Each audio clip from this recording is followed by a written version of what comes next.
Hi, my name is Sue Young, and I'm going to stretch a drum skin on this drum. It's actually a combination drum ocarina. Here at the base of the drum I've made this ocarina, and there'll be a flexible tube here that will become the mouthpiece. So I'm putting this masking tape around. I'm just eyeballing it. You can measure it to make sure you're absolutely perfect. I know there'll be a decorative braid around there eventually, so I'm not going to worry about that. So we'll just get that attached.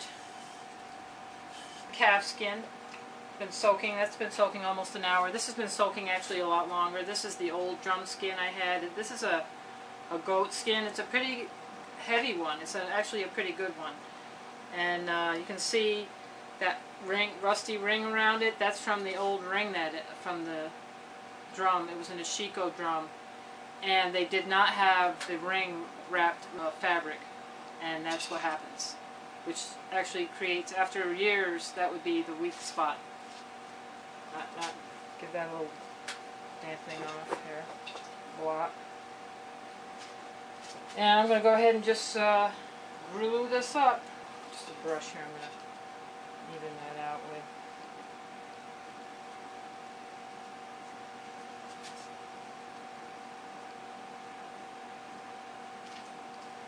That'll be enough surface area to hold that skin really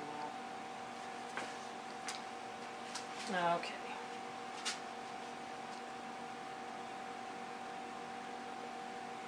Alright. Here we go.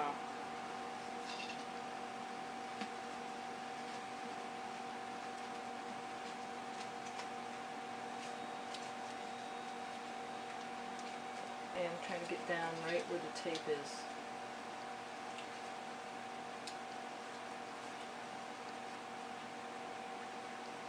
And, oh, of course. So do a couple turns, pull it some more.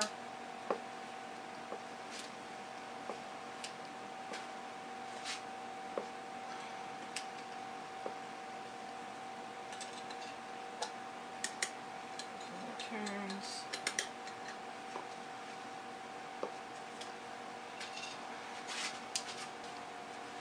So anyway, I'm going to keep at it like this for a while, and when I'm done, got it as tight as I can, I'm going to, this is just a piece of foam acting like a sponge, but I'm going to wet that, and I'm going to leave that on the top of this while it dries. And I thought this was a really good suggestion. I saw this in Barry Hall's Mud to Music in the demonstration in the back of the book where they were showing how to glue a drum head, and they put this wet sponge on the middle, and that prevents the center from drying. The tendency is the middle's going to dry first. This will dry first, this all down here is going to dry last. You kind of want the opposite to happen. You want this all to dry first, and so it dries really nice and tight, and when you take this off and that dries, it's going to be nice and snug. Okay, just kind of picture it in your head how that's going to work. So we'll be back.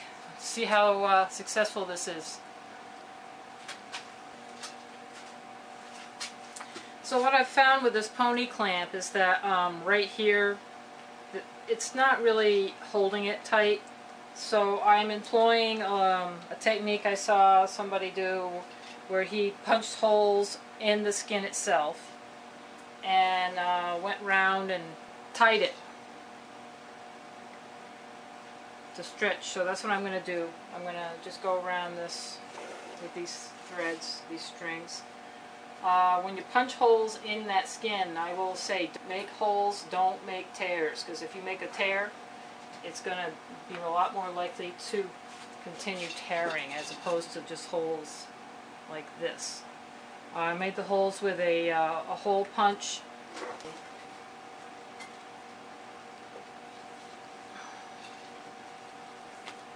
So what I'm going to do to hold that tight, since it's very hard to actually tie the knot, these vice grips are excellent. I use these a lot with any kind of drum stringing, and that's going to hold that. So I've got it as tight as I can get it without ripping it. One thing I did differently, this band, where I don't want to move it too much, but right here where the clamp part is, it wasn't flush against the drum. So I undid that, and it's going around twice so that the strap is completely against the drum at all points. So hopefully that will work better. Anyway, we got it left to dry now. I'm going to set it in a different place because my heater's directly behind the camera blowing heat right on it, so I want it to kind of dry slowly, and we'll see how it goes.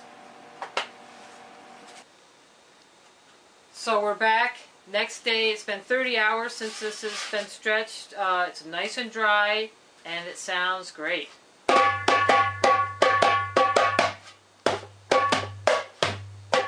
Good bass, tone, slap, everything.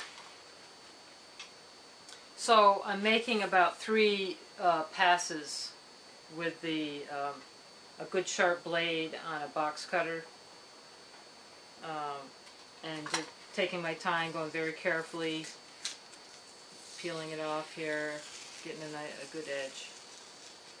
The next phase is going to be hooking up this little flute here. I can give you a quick demo. I've got a couple different hoses. This is just basic fuel line. I'm not sure if I've got black and I've got this. And I'm not sure which one I'll use. It'll be cut shorter, of course, but and you can hear it's got a pretty good tone.